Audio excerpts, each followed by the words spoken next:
রাজধানীর বাড্ডায় ইসলামী আন্দোলন বাংলাদেশের গণসমাবেশ শুরু হয়েছে। জুলাই সনদের ভিত্তিতে নির্বাচন, লেভেল প্লেয়িং ফিল্ড নিশ্চিতকরণ এবং গণহত্যার বিচারসহ ৫ দফা দাবিতে এই সমাবেশে অংশ নিচ্ছেন হাজারো নেতাকর্মী। শুক্রবার জুমার নামাজের পর থেকেই রাজধানী ও আশপাশের জেলা থেকে মিছিল আসতে থাকে বাড্ডায়। বাদ জুমা ২:৩০টায় কোরআন তেলাওয়াতের মাধ্যমে শুরু হয় সমাবেশের কার্যক্রম। দাবিগুলোর মধ্যে রয়েছে প্রয়োজনীয় রাষ্ট্র সংস্কার, জুলাই সনদের আইনি ভিত্তি তৈরি, পিআর পদ্ধতিতে জাতীয় নির্বাচন এবং গণহত্যার দৃশ্যমান বিচার। সমাবেশে প্রধান অতিথি হিসেবে উপস্থিত আছেন ইসলামী আন্দোলনের আমির মুফতি সৈয়দ মুহাম্মদ রেজাউল করিম চরমোনাই পীর। বিশেষ অতিথি হিসেবে যোগ দিয়েছেন দলের যুগ্ম মহাসচিব প্রিন্সিপাল মাওলানা শেখ ফজলে বারী মাসুদ।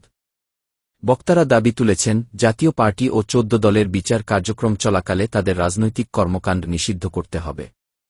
একই সঙ্গে ভারতীয় প্রভাব ও ফ্যাসিবাদের সহযোগীদের বিচারেরও দাবি জানানো হয়। এ সময় চরমোনাই পীর বলেন, জনগণের দাবিকে উপেক্ষা করলে ভয়াবহ পরিণতি বয়ে আনবে। রাজধানীর বাড্ডায় ইসলামী আন্দোলনের এই গণসমাবেশকে ঘিরে উত্তেজনা বিরাজ করছে। হাজারো মানুষের উপস্থিতি প্রমাণ করছে, ৫ দফা দাবি এখন তাদের আন্দোলনের মূল স্লোগান।